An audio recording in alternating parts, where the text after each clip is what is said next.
Amazon, Part 1, Stepping into the Gate of Hell.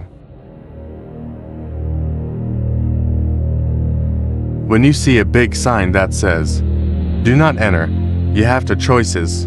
1. Turn back. 2. Become part of a cautionary tale for others. I chose ... the second option.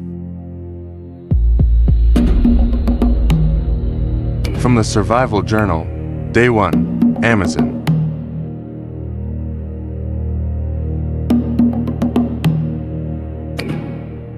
I'm not a professional adventurer, nor a scientist, searching for new species. I'm just a wannabe YouTuber with a GoPro and a dream to go viral. Why did I choose the Amazon? Because I was stupid. They say, the Amazon, the lungs of the earth. I imagine pretty pictures, sunlight streaming through the trees, exotic birds chirping, overhead ... a poetic trip into nature. In reality, yes, there were trees and birds, but all of them wanted me dead. Day 1. Voluntary entry into death's door. I arrived in Brazil with a light backpack, fully charged GoPro, burning enthusiasm, and absolutely no plan. Waiting for me at the airport was Paulo, a local. Guide said to have survived 3 snake bites and 1 near cannibalistic tribal encounter. He shook my hand, his arm scarred from wrist to elbow, and joked, "From now on, your phone's only function will be as a mirror to check bite marks." I laughed, Paulo didn't. That's when I knew the game had started. The edge of the forest, and the edge of sanity. The Amazon unfolded before me like an endless green sea. It didn't welcome, it loomed ... We entered at 9 a.m. within 10 minutes. No phone signal. 15 minutes. Compass malfunctioned. 30 minutes. I regretted my entire life's choices. Paulo led with a machete. I trailed behind, sweat pouring. Within the first half hour, I got 13 mosquito bites, tripped over roots 4 times, and almost got lost once, because I was filming content. Paulo turned, dead serious. "Stop filming. The forest docent. Tea like being watched." Night 1. 5-star suite for crawlers. We camped by an ancient tree. The sun hadn't even set, yet daylight was gone. I looked up. No sky, just a suffocating canopy of vines and leaves. As I opened my tent, Paulo screamed, "Don't touch the sleeping bag." Startled, I stepped back as he calmly pulled out a spider, as big as my hand, hairy like a miniature bear, and eyes black enough to swallow light. "Brazilian wandering spider," Paulo said. "1 bite. You've got 2 hours to write your will." I slept with the tent half open, hands clenched, around my knife. Every gust of wind felt like a breath from death. The anaconda snake or train. The next morning, we walked along a small stream, peaceful, serene, almost healing. Then Paulo halted. "Freeze, just ahead." I peered around him and saw it.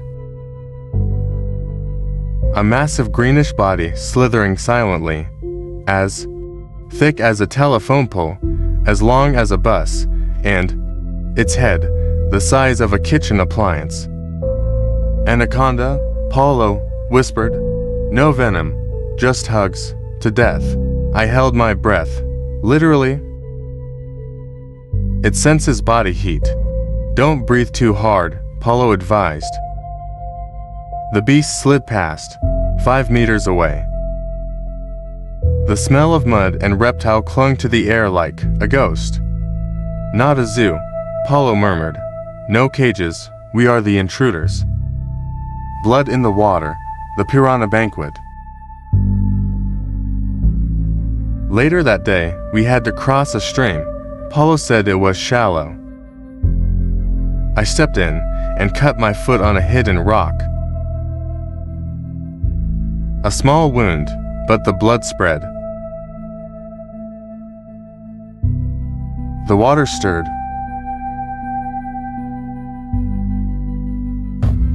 Get out, now, Paulo shouted. Confused but obedient, I scrambled to shore. Seconds later, the surface erupted. Hundreds of piranhas, razor-toothed, swarming like death incarnate. They smell blood from 2 kilometers away, Paulo said.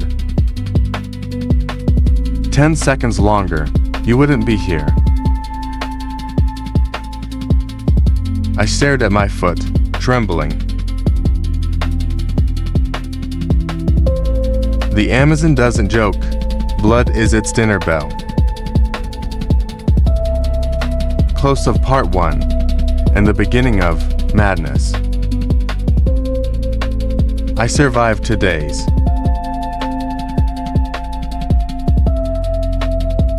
Two days of darkness, paranoia, venomous threats, and invisible death. No Wi-Fi, no rescue.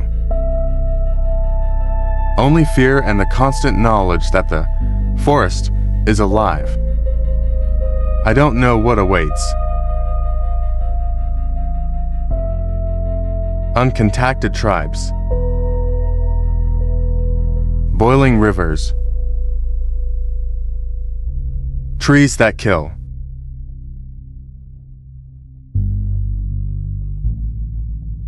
That is part 2, when the scariest thing isn't a snake, it's human. Amazon, part 2, when the forest strikes back. It's been 2 nights, I haven't showered. I've barely eaten. And sleep is a gamble with nightmares. Guaranteed and predators lurking just outside my tent. Paulo keeps saying, this forest is not just alive, it watches. Day 3 began with a scream not mine. Thankfully, it was a howler monkey. But it might as well have been the jungle laughing at me for thinking I could handle it. Paulo handed me some boiled leaves in a tin mug and said, breakfast. It tasted like regret mixed with moss. We packed up quickly. Paulo had a strange tension in his voice today. There's a territory line ahead, he warned. Beyond that, we don't walk freely anymore. I didn't ask what that meant, I just followed. The forbidden zone. The air shifted thicker, stiller. The sunlight, already reluctant, vanished, completely beneath a web of lianas and overgrown branches. That's when we saw the first sign, bones. Clean white bones, stripped by piranhas or worse, arranged deliberately. They're watching, Paulo whispered, the uncontacted. The tribes that no map marks. People who've never seen a phone, a plane, a city. To them, we're not visitors, we're invaders. We kept low. I turned off my camera. I didn't want to find out what a poisoned arrow feels like. 30 minutes later, I saw it movement. Silent, swift shadows darting between trees. Paulo didn't look up. He just muttered, "Don't run, don't stare." We walked for another hour. At some point, I realized I was crying. Silently, not from pain, but from pressure, the mental weight of being in a place where even breathing feels offensive. The river that boils. We reached a high ridge. Below us, steam rose in thick white columns. A river, snaking through the jungle like a hot blade. This is Shane Timpishka, Paulo said, the river that boils. I laughed. He didn't.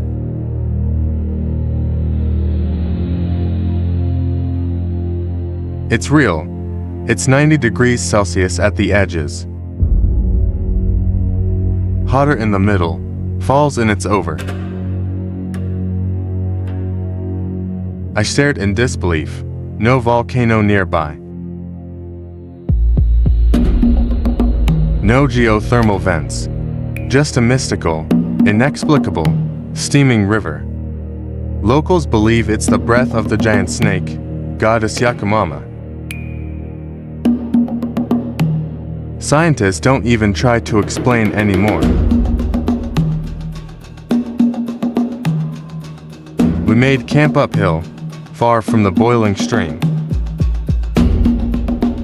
At night, the steam drifted into our tent like ghostly fingers. I dreamed I was drowning in tea. The Silent Hunter.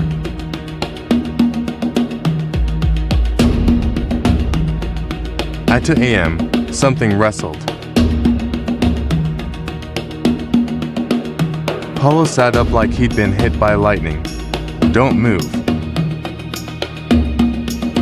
I froze. Outside, heavy breathing. Not human. Deep. Wet. I heard sniffing. It's a jaguar, Paulo mouthed, and we're in its territory. The breathing came closer. A low growl shook the fabric of our tent. I clenched my knife so hard my hand cramped. Then, silence. The creature moved on.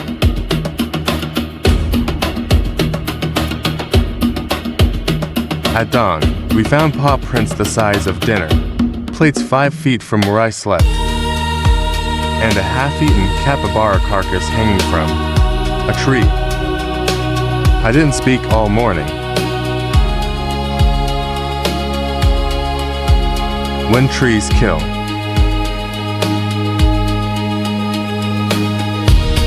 That afternoon, we hiked through what Paulo called the Green Corridor.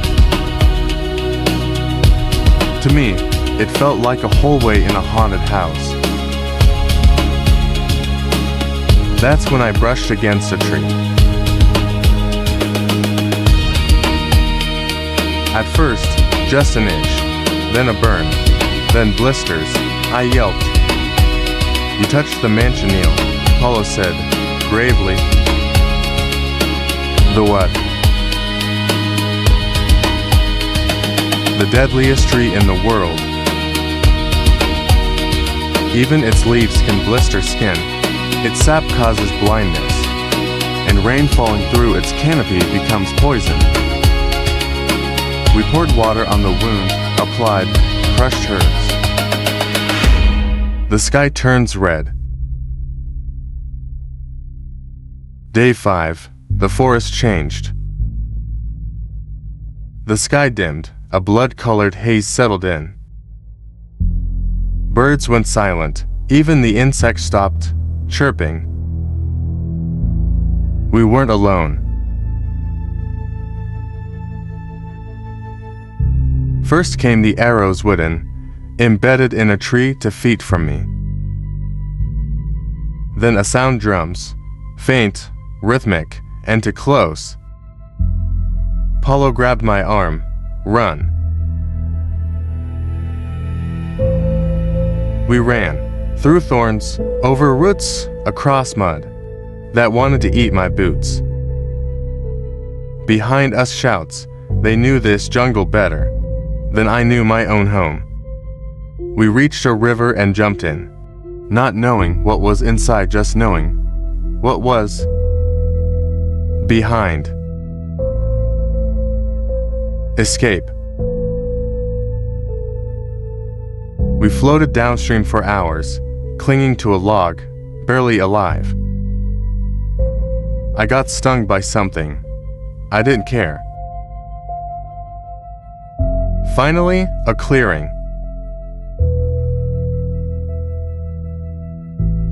A boat.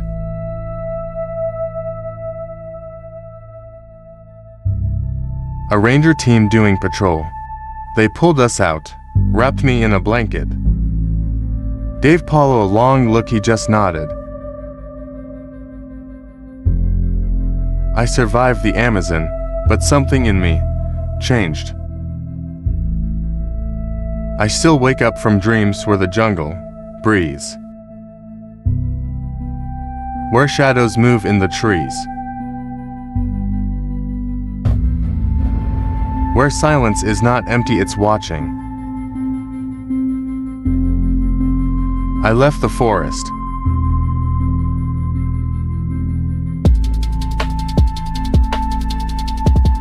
But the forest never left me.